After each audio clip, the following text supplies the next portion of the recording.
demand of the industry that we should have a platform like this on the sidelines of the New Delhi World Book Fair. Today we would be having a focused conversation on the topic, which is the decoding the future of publishing. The future of publishing, the topic may sound a little philosophical, little esoteric, I would say, but considering the fact that this AI revolution, which has completely overtaken all the other issues which affect the publishing world and which is going to affect the publishing world in the future, we thought of having some kind of discussion around this theme, because the print is still 90% in India. Then there are issues related to the concerns of the regional publishing. Then we have the emerging markets in audiobooks. We have, of course, AI in publishing is certainly one of the major issues. Self-publishing, hybrid models. We have independent publishers, issues of sustainability, PODs, and IP integration. So many areas. And I would say one of the most important issues also of representation of gender. So I think these are the ideas that we should be discussing. Today we have with us, we are privileged to have Shri Anandrao V Patil, IS, Additional Secretary, PMPY and Digital Education Bureau of Ministry of Education, as our chief guest. And before we so let's start with the proceedings, and I would first request our chairperson, Professor Milind Sudhakar Marathe ji, for his welcome address.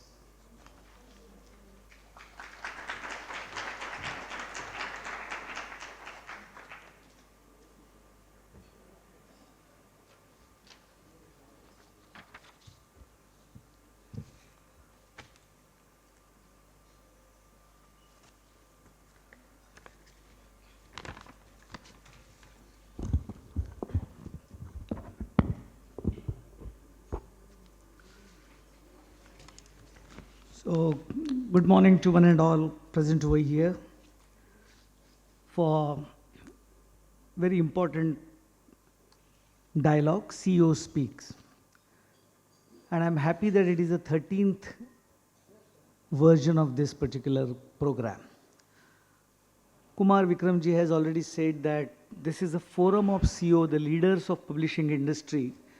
They will come together across the world, think about the future challenges, analyze the situation, business, processes, structure, systems, and then they will come to some conclusion, will get some direction across the world, and ultimately it will benefit the business, that is the publication business. Because normally in book fairs, at the counters and at the stalls, it's a sell, it's a trade. But what should be the future direction? What should be the things which publishers has to take up in India and across the India or globally, that has to be discussed somewhere on the sidelines of the such big events, and that is the whole idea of CEOspeak. And I'm very happy that the very important topic, decoding the future of publishing, has been chosen by our team. Now, before I give some comments about this future of publishing, according to my perspective, I am really thankful to Shri Anandrao Patil sir, IS, and he's Additional Secretary in Ministry of Education.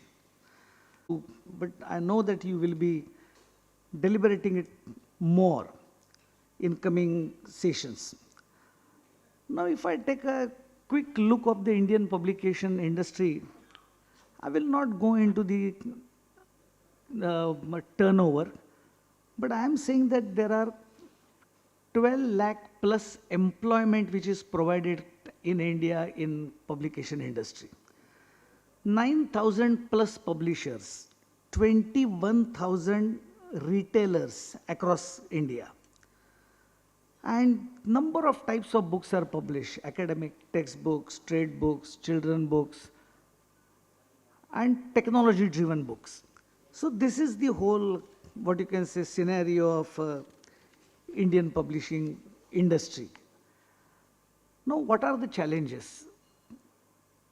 According to me, we have to rethink perhaps the structure of publication house and processes of the publication because of many influences. AI is one of the major aspect of this.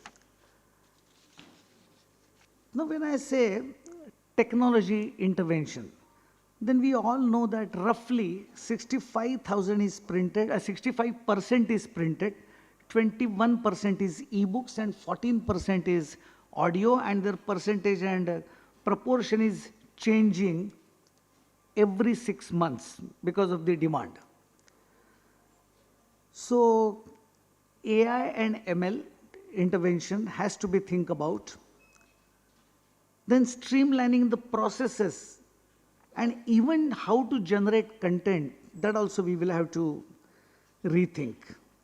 Then market dynamics, another very important aspect, because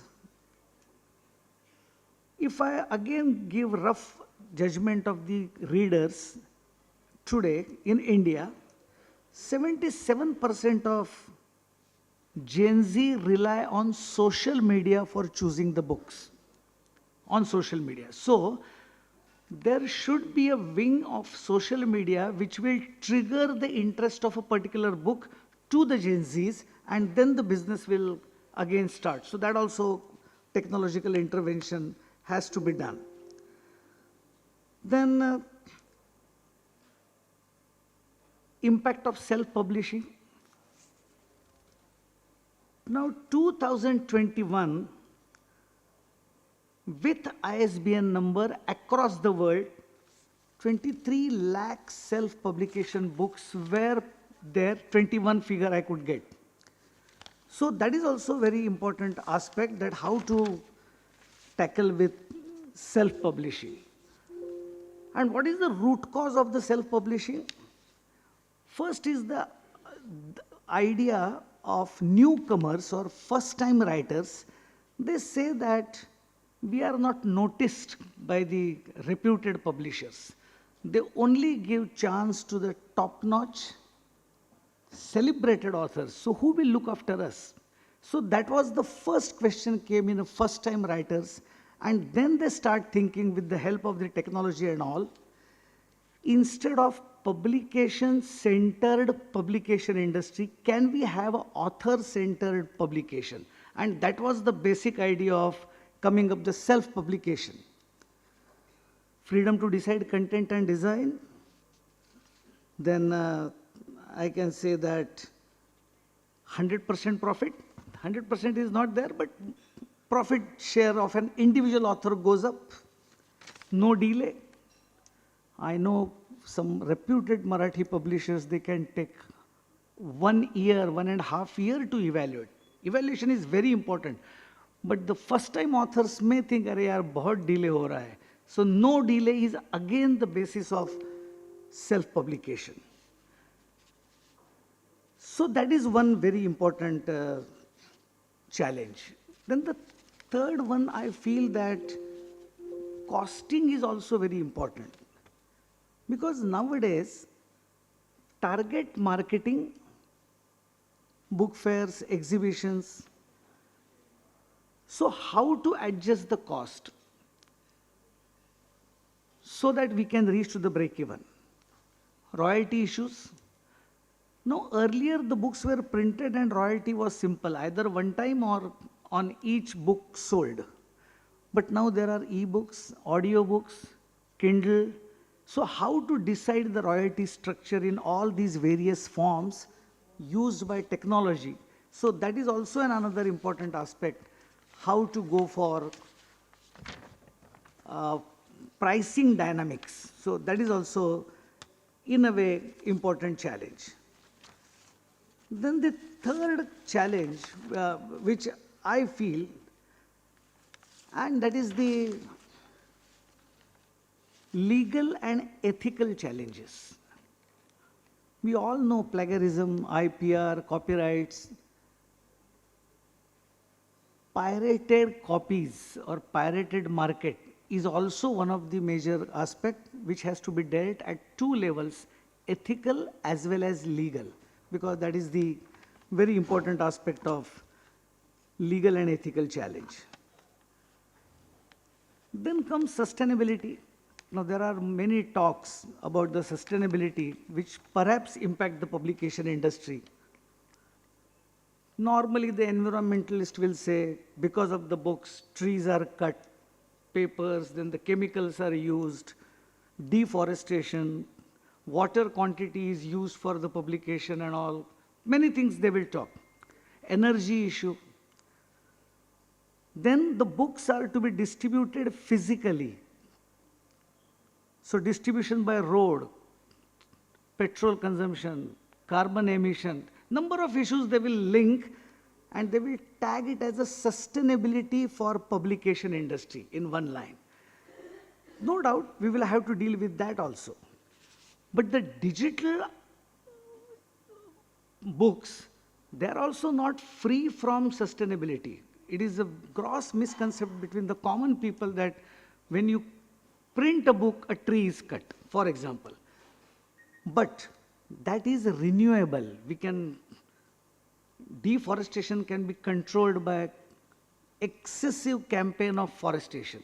But when you go for digital devices, to manufacture a device, e-readers, tabs, don't you think that the energy is consumed? Energy is consumed, and till today in India, 70% of the energy in India is coming from fossil fuels. And so it is not from renewable. So digital is also not free from sustainability issues. So that is also we will have to balance these two things. Then there are more choices for the readers about the books. I'm not very confident, but I can say there is an explosion of publication of books. And because of that, more choices are there. More choices means more competition. More competition means pricing pressure. Inconsistent diversity of the content. And when I say diversity, young readers are opting for people from marginalized group. They want to read their own experiences.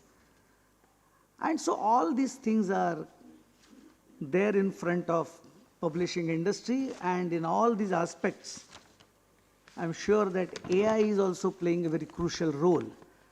And that is the reason perhaps this particular topic, decoding the future of publishing industry, is very apt, and it has to be dealt with in a group like this, where all publishers many publishers from India, abroad, they are present. I think that in today's discussion, we can come up with some direction, some solution, some agreeable points, and then perhaps those points will get benefited to all publication industry. Thank you. Thank you very much.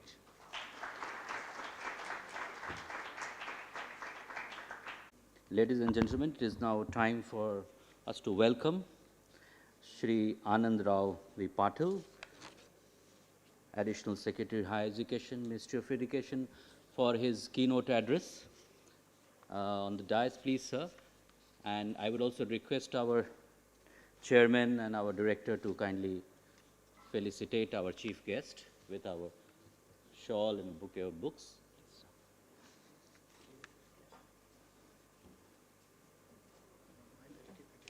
Cheers.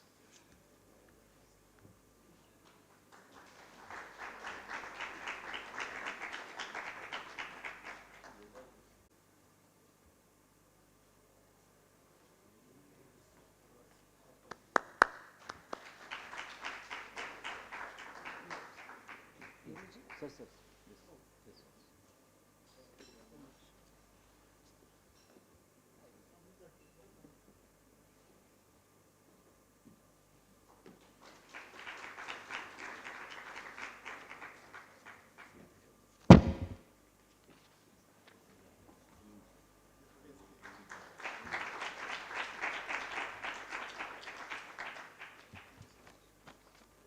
Thank you, sir. Respected Milind Marathe ji, our chairman NBT, Director Yuvraj Malik ji, distinguished guests from these leaders from the publishing industry, and all the young colleagues here. It is my pleasure to address this 13th CEOspeak gathering, a forum that has established itself as an important space for dialogue between policymakers and publishing industry, alongside the New Delhi World Book Fair. New Delhi World Book Fair is not merely an exhibition, it is a global meeting point for ideas, rights exchange, and cultural diplomacy. This platform reflects India's long-standing commitment to books, knowledge creation, and the free exchange of ideas. At a time when publishing is undergoing significant transformation, such conversations are not only relevant, but necessary. I was just going through, obviously, Google and seeing when the first book was published. The first book which was not movable was published, which is available, the evidence is available is in China, Diamond Sutra, somewhere 868 CE. So that is what we are seeing. It is non-movable. It is in the one cave. And second one, I may be wrong also. You may correct, you people know more than me. So this Gutenberg Bible, I think it is 1455, it is published. It is movable book in Europe.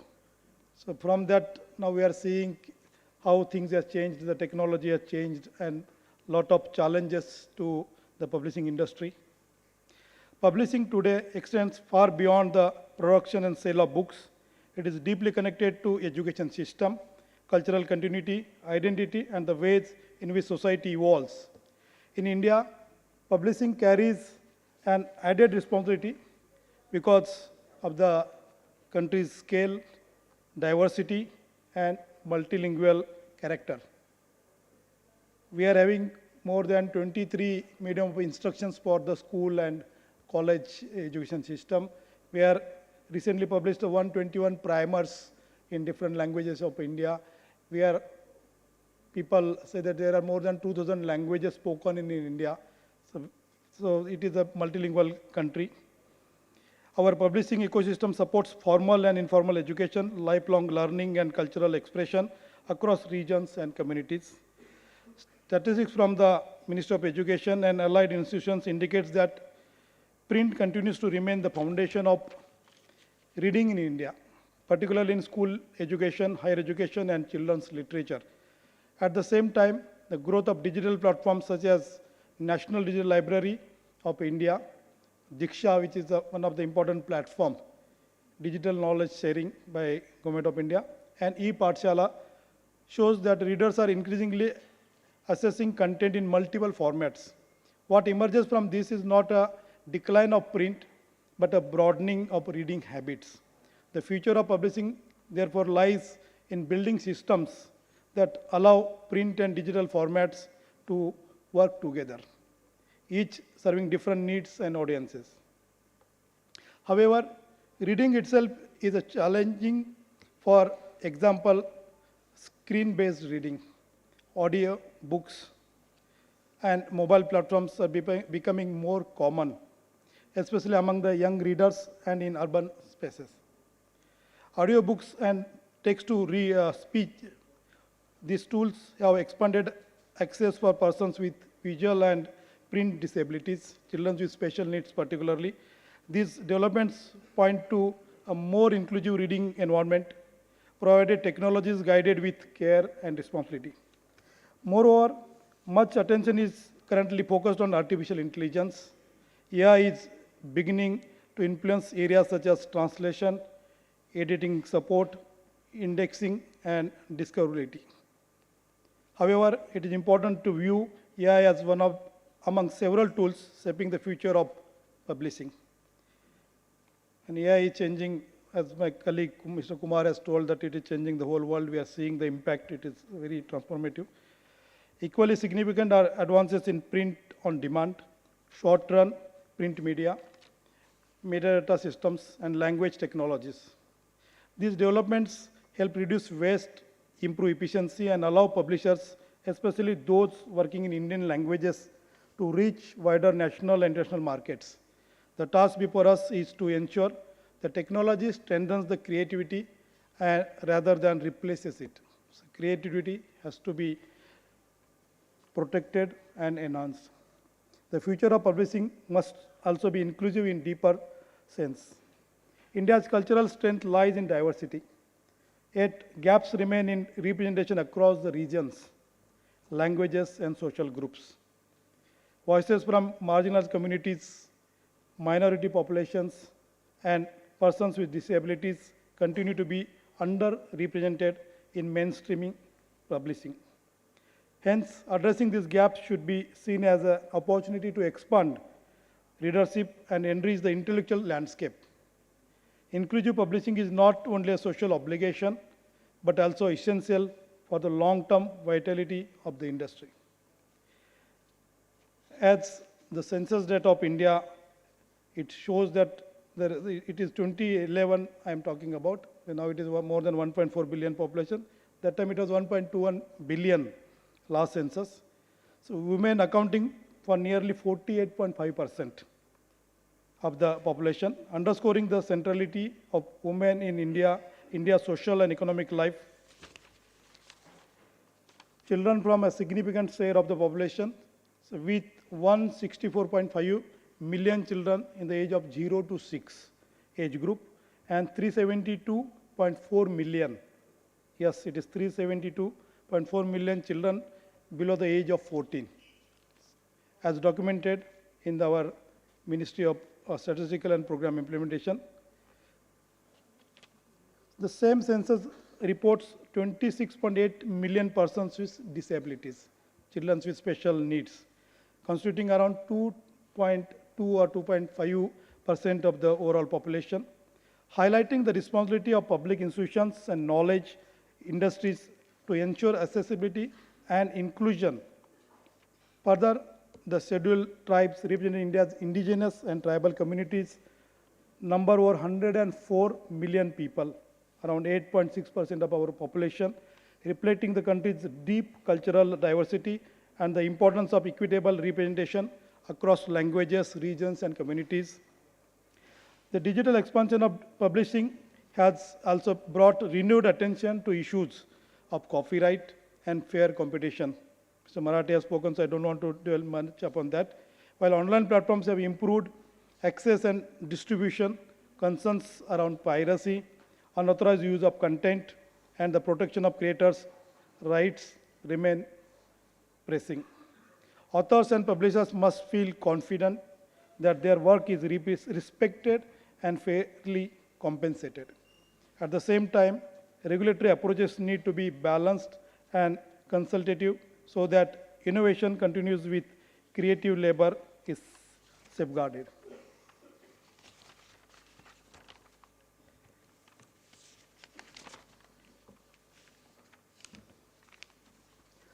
Sustainability is another area that deserves careful attention. Environmental responsibility in publishing requires efficient printing practices, reduced wastage, and responsible sourcing of materials. Alongside, there is a need to sustain small and medium publishers, independent bookstores, and regional publishing houses. A resilient publishing ecosystem depends on diversity of scale and perspective, not on consolidation alone.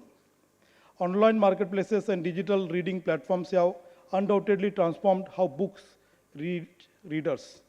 They have expanded access across geography and created new opportunities for authors and publishers. Yet, physical spaces such as bookstores, libraries, and book fairs continue to play a vital role in discovery, dialogue, and cultural exchange. The challenge is not to choose between digital and physical spaces, but to ensure that they coexist in fair and balanced manner. Recently, I was fortunate enough to visit Pune Book Fair second time, and it is a great success by NBT under the leadership of Mr. Marathe and Mr. Yuvraj. We should give them big hand for outstanding success there. So congratulations NBT for this. You will not believe, lakhs and lakhs of people were there. Saturday, Sunday, there was no space to walk. And people was not only visiting the book fair, they are not only seeing the books, there was queue to purchase the books. Lot of people are waiting to purchase the books. So reading habit is increasing, and thanks to them, it is a big success. So congratulations once again. In this context, the New Delhi World Book Fair holds particular significance. It functions not only as a marketplace, but as a meeting point for ideas, cultures, and publishing professionals from across the world. And I'm happy to see the friends from Qatar, friends from Spain and Israel and many other countries here. CEOspeak adds to this by enabling senior leaders to reflect on shared challenges and collective futures. Together, these platforms position India as an active participant in shaping global conversations on publishing. As we look ahead, the future of publishing will be shaped by choices rather than by technology alone. Choices about inclusion, ethics, and sustainability, and collaboration will determine how the industry evolves in future. If innovation is aligned with responsibility and growth is pursued with equity in mind, publishing will continue to play a central role in education, culture, and nation building. I again congratulate the National Book Trust for curating CEOspeak as a space for thoughtful engagement with the forum, productive discussions, and meaningful outcomes. Happy New Year to all of you. Happy Sankranti, which is a very important Indian festival. Have a great year ahead. Jai Hind, Jai Bharat. Thank you so much.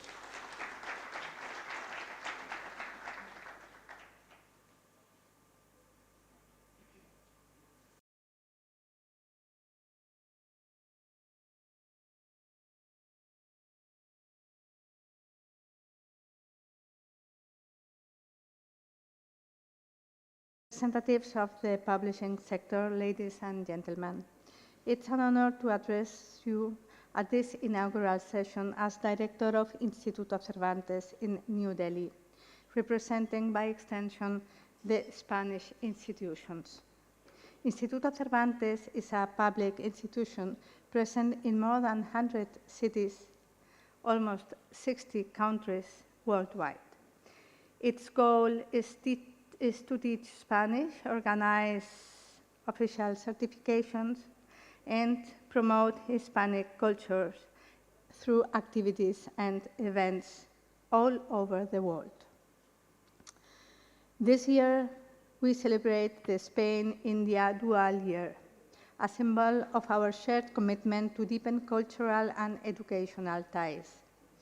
Being the focus country at this fair is not only an honor, but also an opportunity to enrich the global conversation on books and reading. Our presence here has strategic importance, promoting Spanish literature internationally, strengthening cooperation between Spain and India's publishing industries, and showcasing our cultural institutions. This commitment is not theoretical, it's already happening through 4 activities at the fair. Yesterday, Spanish poets, 2 of them National Prize winners, they are around here, joined Indian Hispanists and translators for a reading of poems by women of a very important movement, generation of 27th, generación del 27. On Monday, tomorrow, we will discuss linguistic diversity, a core value of both our cultures. On Wednesday, together with a renowned Hispanist, we will present notes on Galician literature and language, highlighting Spain's multilingual richness. And on Friday, the youngest visitors will enjoy a storytelling session with Laura Escuela, bringing literature to children. The visit of the Spanish Minister of Culture, accompanied by a delegation of authors and institutional representatives, reinforces this commitment. His presence here underlines the importance Spain places on cultural cooperation with India and on the role the books and as instruments of cultural diplomacy.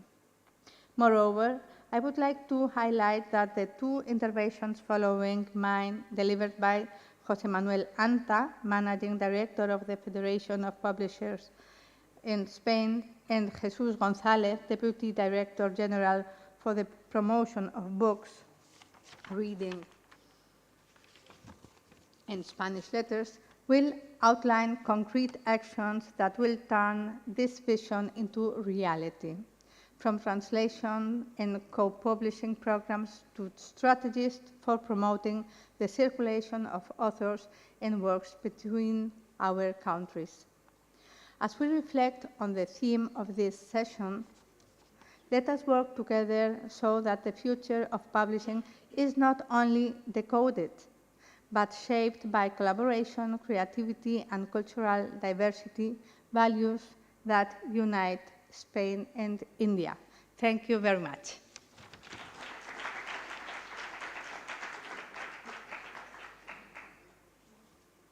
Then I will try to translate it in English. أشكركم على هذه الفرصة لمناقشة مستقبل النشر. سأركز في حديثي على تجربة دولة قطر كنموذج للدراسة، فهي سوق يمر بمرحلة تحول استراتيجية في من مرحلة الدعم الثقافي إلى بناء صناعة معرفة متكاملة. Thank you for this opportunity to discuss the future of publishing. I will focus on Qatar as a case study. The market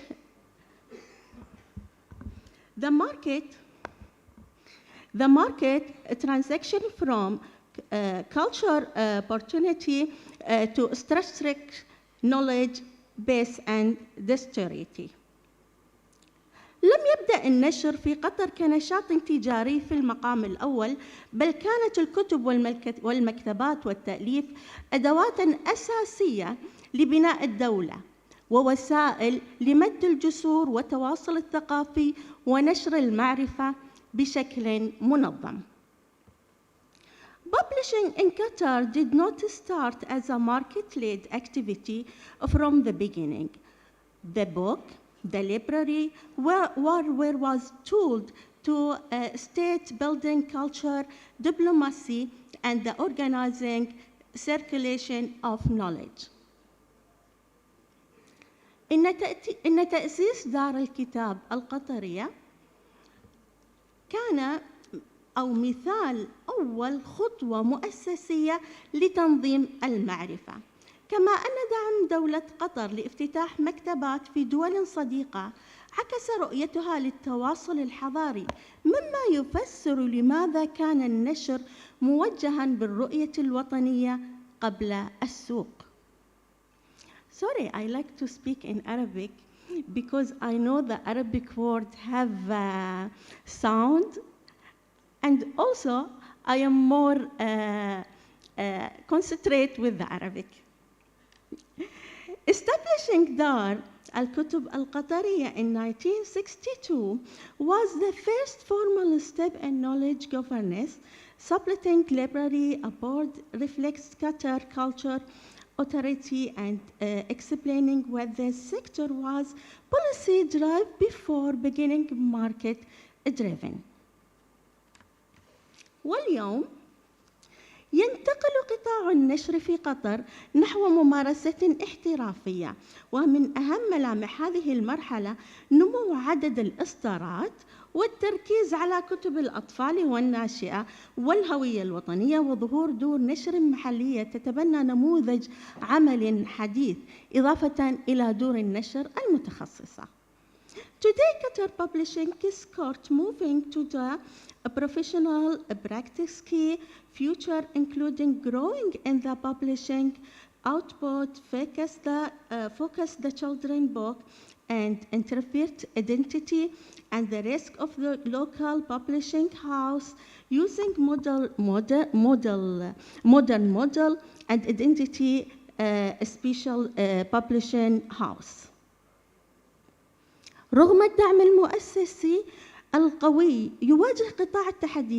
يواجه قطاع النشر تحديات تتعلق بالنمو مثل المحدودية ومثل الحاجة لمزيد من الكوادر التحريرية المتخصصة وارتفاع تكاليف النشر. While the security benefits from the strong support, it facing society challenge such as a limited international distribution and the challenge of the export edition and the high process cost. إن المرحلة القادمة تهدف إلى نضج المنظومة بالكامل، وهذا يتطلب التحول من مجرد طباعة الكتب إلى بناء سلسلة قيمة المحتوى الرقمي والصوتي وتعزيز الروابط بين التحرير والتوزيع واستخدام الذكاء الاصطناعي لرفع الكفاءة. The next phase defined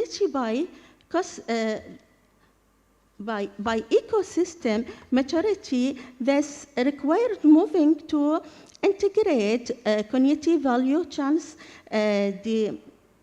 digital and audio strategically, like between editor and destination and using to change a facility.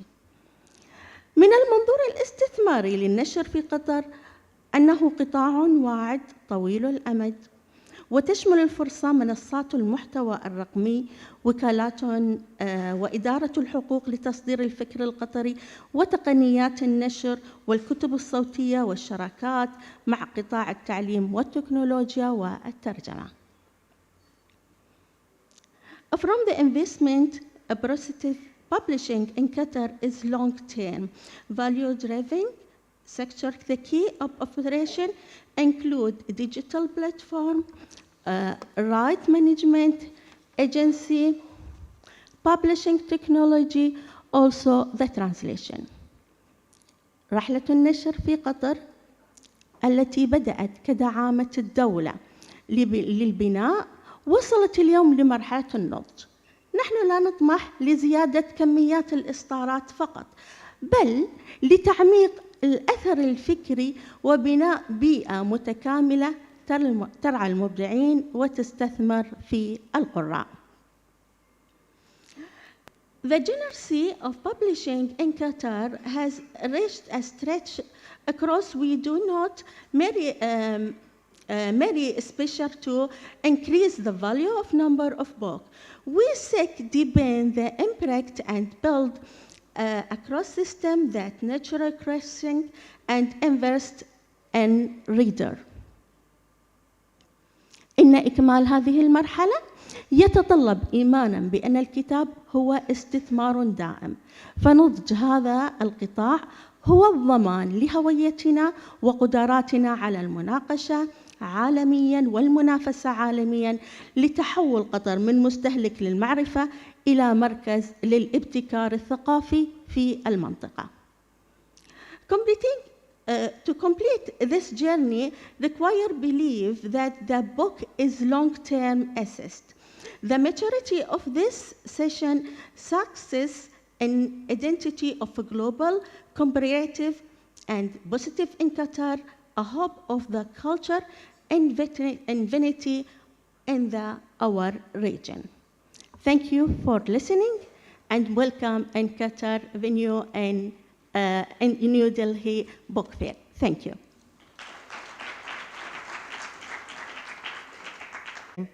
I want to thank the National Book Trust for the invitation, also the Ministry of Culture for making possible our participation in this meeting. Well, I have a short presentation about the main structure, data, and trends regarding the Spanish book market. And then, well, there is a lot of beautiful topics that have been the previous presentations, and I'm sure that during the panel, because I like very much the idea of decoding the future of publishing, so we have the opportunity to talk about the main trends at international level that are the same in India that in Spain. So first, let's start with my country, Spain. Well, this is my country. We have a population of almost 50 million people. As you can see, Spanish 42 and foreigners. We have a very important community also foreigners that visit us. We have 4 official languages, that is also similar to the India's, we are a plurilinguistic country. The main is, inside Spain we call it Castilian, but outside is the Spanish, that you know. But we have also another 3 languages as Catalan, Basque, and Galician. And we have an organization of 17 regional governments that is also similar to the regional governments here in India. And we are a power in terms of tourism. You're welcome to Spain. We have 90 million people that visit Spain every year, so we're the 2nd worldwide destination in terms of tourism. And what is our petrol? You know, petrol is a word that nowadays is very used around the world. Our petrol as country is our language, the Spanish. So it's the 2nd language around the world in terms of usage. So it's our petrol, it's our main active as country's economic active even. So around 600 million people around the world speak Spanish as its first language. And a lot of people around the world, even here in India, use Spanish as its 2nd language. So this is very important for us as country, as an industry, as a global idea to the language as a present around the world. So this is one of the topics that I want to underline, this importance of Spanish and the way to make arrive the Spanish language and Spanish culture around the world. Talking about the structure of our publishing sector, we have around 3,000 publishing houses, but I have to say that I have a very important level of concentration. So 2 big players represent around 50% of the total market. The 2 companies are Penguin Random House, that I know is based also here in India with this very important publishing group, and the other is Planeta, that is a local player present in Spain, but all across Latin America also. We have around 100 distributors and wholesalers, and around 4.3 thousand points of sales of books. And as part of these points of sale, 3,000 are main bookshops. I mean, his main activity is the sale of books. We have a particular legislation regarding the book sector and the readership, libraries. It's a legislation from 2007 regarding reading, book industry, and libraries. And we have, that is important for us, the fixed price regulations. That means that in every point of sale of the country, the price of the book has to be the same. Independent is the big platform of the small bookshop across the country. It's the same regulation that they have in France or in Germany or in Italy. It's a very continental Europe legislation and different to the US or the UK where it's free prices. So we are very comfortable and we are happy with this legislation in terms that it's a way to protect the bookshop, the indie bookshop network that is very healthy in Spain, like in countries as France, for instance. And regarding the taxes, VAT, we have a 4% VAT for the books, both print books or digital books. This is the main data regarding the structure of the market, data of 2004, with the number of new titles, the available titles for the market, that is around 1 million titles, copies per titles, copies produced, well, you can see. And the total turnover in last year was 3 billion euros as inside at the internal market. This is the evolution during the last 10 years.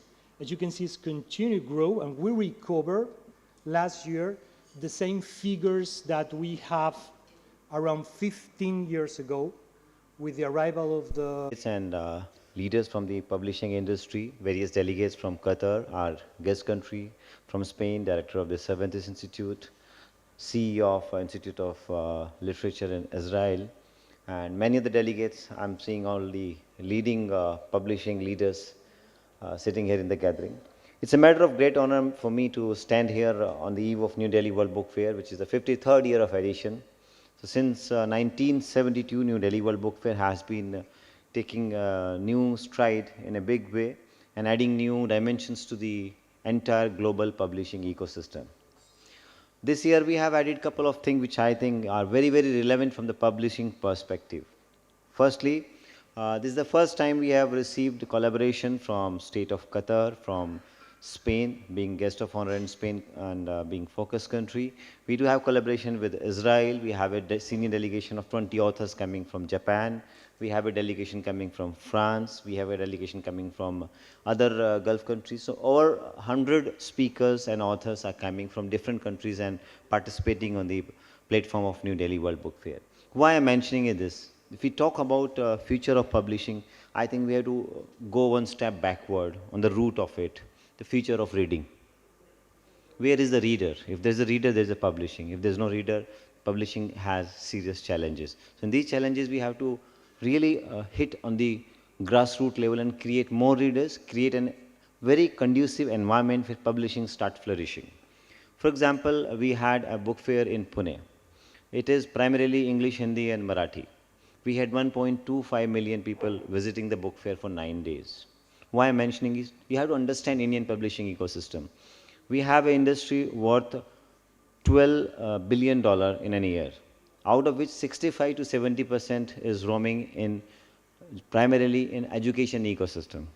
Then out of this, 45% of the total publishing is regional publishing into Indian regional languages.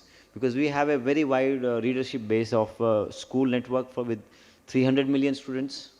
At the same time, another 200 million general readers. So this is how we look at it, with 950 million subscriber base on telecom. So this is how we have a large opportunity that we must think as a publishing industry, and that's what I'm talking about. So to cater for that, we brought out Rashtriya Pustakalaya, where we buying book from all the publishers, putting it free of cost, and right now 6,000 books are readily available to anyone for lifetime free of cost. So we have an aim to take it further, because as a nodal agency, it is our responsibility to take all the publishing ecosystem together and whatever content you are producing to take it to the consumer. So as an interface between consumer, who are the reader, and producer, who are the publisher and author, we have to act like a bridge. This is what is required. This is a very unique industry, we must understand. Every industry will choke at some point of time. But if in this industry you create a demand, you create an appetite for reading, your demand will multiply 10 times. If you read a book and you will buy 10 more books in a year. But if you eat one burger, you will not eat second burger. You will eat only one. You will not take second burger to your home. But you will take another book to your home. This is the power of knowledge and publishing. And we don't have a profit role. We have a civilizational role. Every book that we publish is an act of global well-being. It's an act of global leadership. It's an act of creating global values.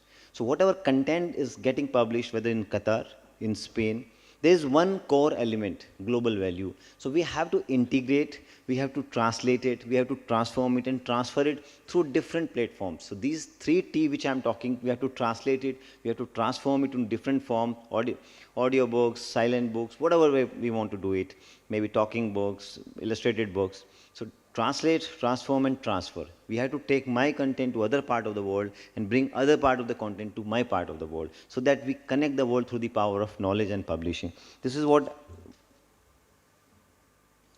we have to actually work upon. Another point that we talked about publishing, of course, the pattern is changing. Last week there was a statement from Secretary of State in UK. They made a statement that declining reading habits in last 20 years by 40% in UK and US is a geostrategic threat. I repeat, decline of reading habits by 40% in UK and US is a geostrategic threat. So you can well imagine the importance of it. And some of the countries have banned certain digital gadgets and diversified their reading. We have to understand, one or the other way, are we creating readers? No. We are creating data consumers, information consumers. We are consuming information through digital gadgets, and we call it reading. It is not reading. Reading is a serious business. It is slow, it is demanding, but worth investing in. So if we invest in a reader, We have taken 2 initiatives in our state governments in UP and Rajasthan, where they have made the first period, the class period, in every school, which is an ecosystem of more than 20 million students, mandatory for reading. So it is mandatory to have the first period in the class in reading. So imagine, 20 million students are reading 1 hour every day. If you convert them into 10%, we are creating 200,000 readers every day. If we are creating 200,000 readers every day, we are creating and demanding at least 1 book in a month, multiply by 12. How much? 240,000. That is the kind of process and initiative and leadership we need as a community. If we all act together for a common objective, every one of us will be benefited. Of course, we have to go hybrid, we have to go for audiobooks, we have to go print on demand because the cost of production is multiplying. And we have to compete that market-driven economy. We have to achieve, of course, break-even at all times. We can't afford to have a baggage and run very fast. We have to be lighter in baggage to run fast. We have a very demanding schedule in the global publishing network. Another thing which I feel is like, we have opened our gates from New Delhi World Book Fair to publishers in different capacities. Now, as I mentioned, half of our publishing is in regional languages. So is the case with the world. Every country has its own language, its own readership. Are we going to create that synergy and integration between them? So I would like to open a New Delhi World Book Fair platform, NBT platform, Ministry of Education platform, for any country which want to collaborate with us in at regional level also, and then have a collaboration. For example, in Pune, we have Nagpur, we have Gujarati for Ahmedabad. These 4 major languages of Marathi, Gujarati, Tamil and Malayalam. They have very big industry along with Bangla. They have very big publishing industry. So if any one of you wants to collaborate, not only at national level at Delhi, we are also open for collaborating with all of you in regional level also. Because I'm telling you, there's more potential in those fairs than being out here. Another significant point which I wanted to work out here is that translation. It can't just happen because we have to translate. NBT has opened its platform to offer grant in aid for translation projects. The guidelines have been uploaded onto our website. You can download it from NBT website. There's a grant available for translation, either way, from our side to abroad and abroad to inside India also. So that's what we want to offer at this platform. We do have a rights table tomorrow. All these countries and publishers who are participating from other part of the world, we will be having detailed professional discussions and meeting to work on that. One more point I want to discuss with you. Right now, we are also providing platform to literature festivals across the country. Pune, we had more than 500 speakers coming in with more than 150 sessions going on there. When authors come, they don't want to come to a country, come to a city, do 1 hour of interaction and go back. It has to be a comprehensive exercise. They are actual brand ambassadors. Why book reading is not promoting? This year, this is the first time, I don't know any other book fair anywhere if it is like that, where the participation, entry to any book fair is free of cost. This year, Government of India has taken a decision to open the gates of New Delhi World Book Fair to one and all without any tickets. This is only with the idea to create more readers. Because if we invest in readership today, the dividends after 10 years will be exponential. But if you realize it after 10 years, the consequences can be disastrous. That's what we publish today as publishers, what we make our generation to read today, the country and the leadership will think 15, 20 years down the line. So we have to think of future of publishing, at the same time, future of our civilization also. Because publishing is a very sensitive business. It's not a profitable activity. The profit and satisfaction comes from the role we play in nation building. Another point which I want to share here at this point is, like New Delhi Book Fair we have regional book fairs also. Now we are putting up India Pavilion across the world.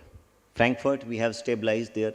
Every year we are doing, all those publishers which are coming from Indian side can use these platforms unconditionally for their meeting, conferences, delegations and corporate meetings with any other counterpart at NBT Pavilion without any charges. It's free of cost for all. We are also trying to put up our pavilion into other countries where we are putting up, and India is guest of honor country in Colombia. So I take opportunity to invite all the publishers who wants to collaborate, with us, join this India Pavilion concept, and putting global perspective to Indian publishing ecosystem. We as an agency are committed to provide all possible supports in every possible manner without any hesitation. I'm very thankful to a couple of delegates who have accepted our request in spite of their busy commitments, especially from Israel, from Qatar, from Spain, from Now or after 10 years, we have to read. But what I think, we have to thinking for the human. What is the ability? How can we are working with the human? From the children, still we need the sense book.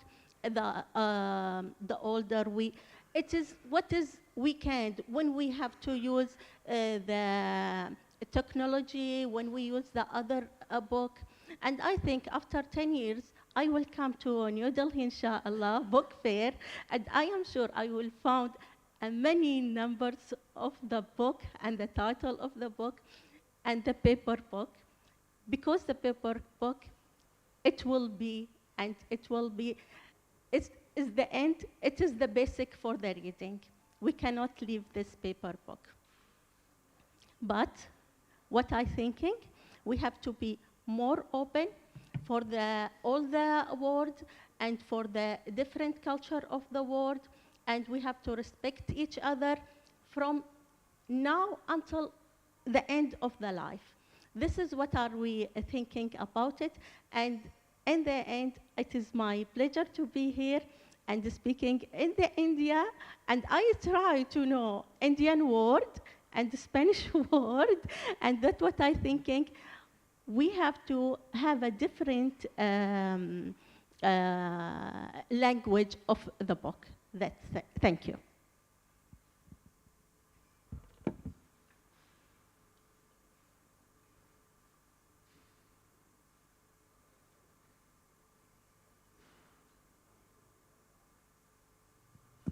Sorry, thank you. As a Japanese market fiction publisher, for us, it always comes down to the content and the content creators. And I think the content itself interlinks with how to reach readers as well. For example, YouTubers can be content creators of books, and other social media influencers can be authors themselves these days. And that actually connects directly with how we sell our books into the market. So I think it's very interlinked, and within the next 10 years, we feel that the borders between, well, the conventional authors and the relatively new digital market influencers or content creators, the borders will be more vague, and they're going to be more mixed up and interlinked. So that's what I think about content creation itself. And in terms of how to reach the readers, in the next 10 years, I think we'll see a lot more development in IP business. I think Japanese publishers particularly are trying to invest more in IP business, because we are seeing a very flat growth rate of publishing industry, but in terms of content business or entertainment business, we're seeing a rapid rise. Basically, it's led by the animation industry. So it always has to interlink with other media, but then we have to always come back to the content creators themselves and think how to invest in them as well, because we always need to make better content, even for children's books as well. Of course, the educational sector, the educational content is important, but for us, we want to entertain the children as well, because the children would then grow to readers, grow to adult readers. So yeah, that's my thought.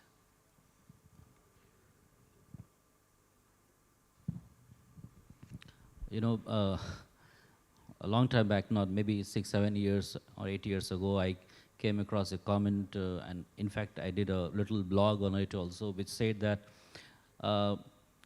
if a book is not a book, can it still be a book? So, you know, I mean, we need to, as industry, we will have to have some kind of parameter for what we call as book. We are from the book industry. Of course, people are taking information, they're taking entertainment and knowledge from other forms, which is YouTube or for the other content creations. These are, as a human being, nobody is under any kind of obligation to have only books as a source of their reading and knowledge. And naturally, the concept of reading is also expanding. But from the perspective of the industry, we will have to have some kind of parameter to understand what do we mean by this book industry. And secondly, you know, a decade back we had done for the first time a nationwide national youth readership survey, and we will be following it up as a kind of a stock taking after 1 decade, almost like on the lines of a census, you can say so. So, you know, in our country, there is a definition of literacy. There are certain parameters which mean that you are a literate person. You know the 3 R's, you can sign, you can maybe manage your bank account, and then you are considered a literate person. But there is no parameter to understand who is a reader. Who is a reader? So in that survey, we did ask, because there was kind of you have to be like it was a self-claimed. So out of 333 million youth that was they were not surveyed around 6 lakh out of the 335 million youth that we had at the time between 18 to 35. So 25%, you know, considered themselves that I'm a reader. So that would mean maybe somebody who is reading 5 to 7 books in a year or something like that. And then 25% say that, yes, we are in the ambit of reader, but not, we don't have that kind of frequency. And around 50% were not very sure about whether they are a reader or not.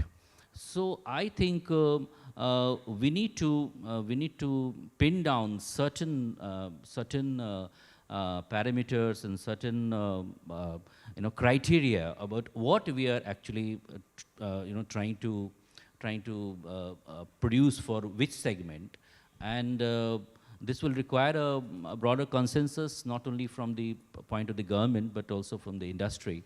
And this is, I think, now the time has come to take stock of it. Well said. So thank you, panelists. So the future of publishing will not only be decided by technology alone, it will be decided by values. Do we value creators, knowledge, and fairness?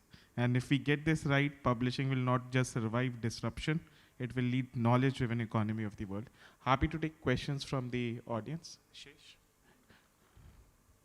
Shish, can we have someone who can pass on the mic to the team? Keep going. Whereas the sociologists say that the 8 billion population is likely to drop down to 6.5 billion. They haven't given a time frame, but I think we are talking about 10 years, right? There seems to be a dichotomy here as to how, on the one side, financial growth is projected, on the other side, the human population growth is not growing. So where do we see growth? Does anyone want to respond to that?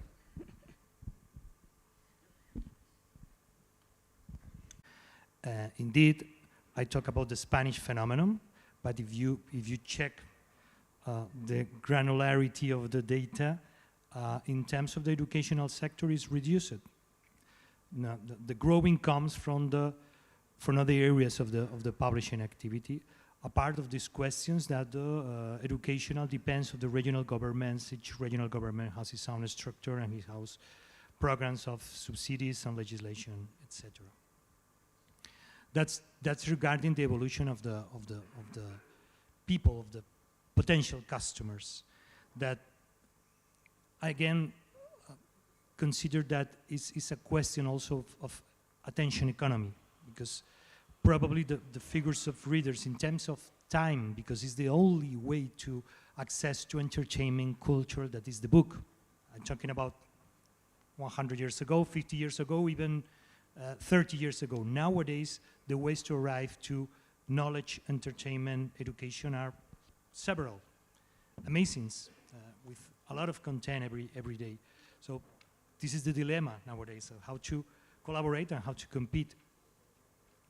And I think also that could be also interesting in terms of the publishing industry. Consider that's the reason I told you about the, we check about turnover, that is growing very fast in different, especially in European countries, but we don't see normally the line of cost. And the cost, especially regarding print books, are also growing in terms of transportation, in terms of fuel, in terms of logistics, in terms of investment in warehouse. So that's the gray side of the equation. We have to consider, okay, turnover is growing, but we have to consider the cost, because at the end it's a question of productivity in that sense. I'm talking in terms of business at that size. And I think it's a consideration that means in Spain, but probably across the globe. The line of cost, how it's growing. My friend from Oxford talked about print on demand. There are a lot of also technology, again, that can help in order to reduce the cost, because one is sale turnover, but the cost, I think the line of the cost, there is a lot of things to do using technology as print on demand for arrive the books that are, for instance, in Spain, we have a very important problem regarding the returns of books. Around 35% of the books that are selling to the market are returned. That is an amazing terms of cost, not only in terms of money, in terms of but also in terms of sustainability, environment. I mean, the carbon footprint is amazing. So using again the technology as question as print on demand can help us to reduce the different costs, and will be also again another line of activity, another line of collaboration, another line of develop tools and give reskilling to the publishing industry in that sense. I don't know if that answers your question, but it's, at the end it's a general consideration about the sector. You know, with the technology changes which are happening, as I mentioned, children of today are consuming content in a very different way. So what is publishing, what is reading, as Vikram was also mentioning a little while ago, possibly has to change, okay? Shesh asked that question around revenue, turnover not growing. Is it actually not growing? Or is it that we are looking at it only from a particular lens and that's the reason we are not able to see? So coming back to that question in terms of what are children missing out, we will get to know it only as you know, as we evolve. Did we evolve into something beautiful and strange or not, we'll get to know in future. But I think the way, there is no dearth in terms of consumption of content. Children today are much more smarter and are more knowledgeable than what they were earlier, primarily because of the access to content and also access to the content that they're interested in. Okay?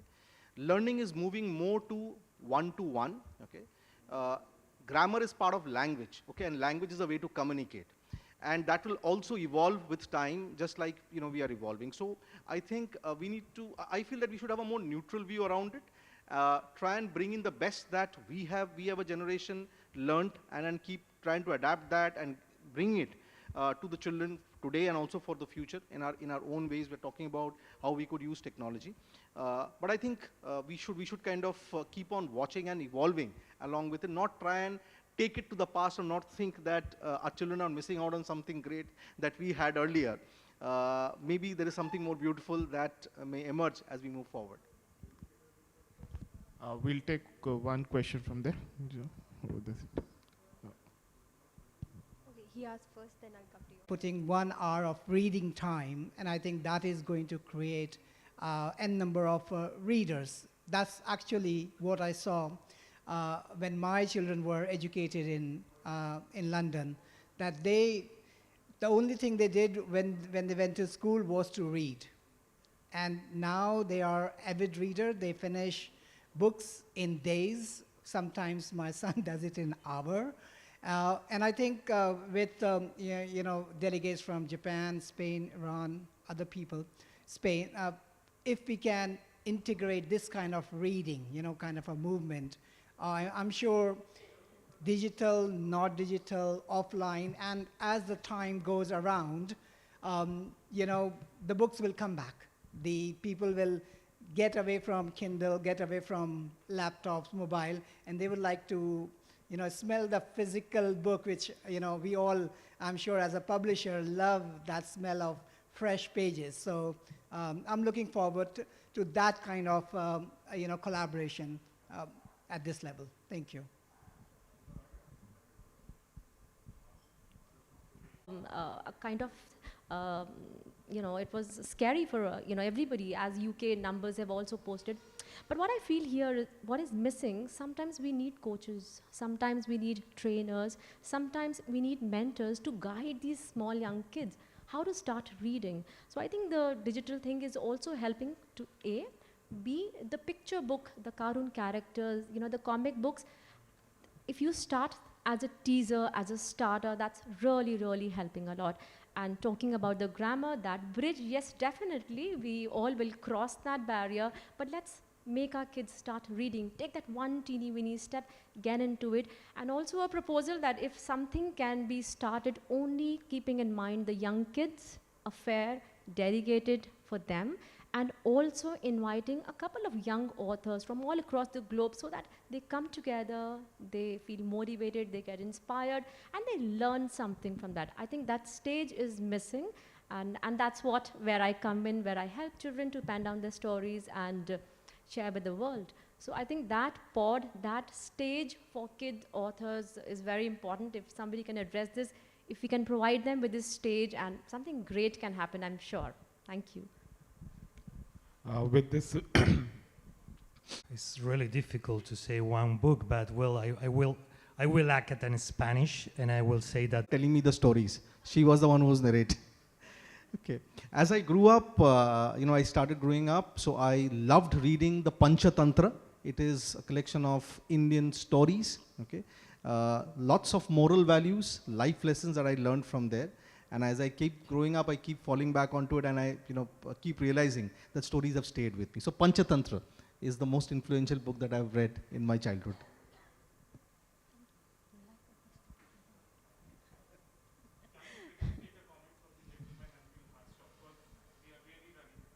Sorry for this. Sir, I am Sivanesan Siva from Varna Books, Chennai, Tamil Nadu. Sir, will NBT consider opening a government-operated web portal that will connect authors and publishing industry, distributors, the other service providers like that, sir? Thank you, sir. That's it. Thank you, sir. Thank you so much, everyone, for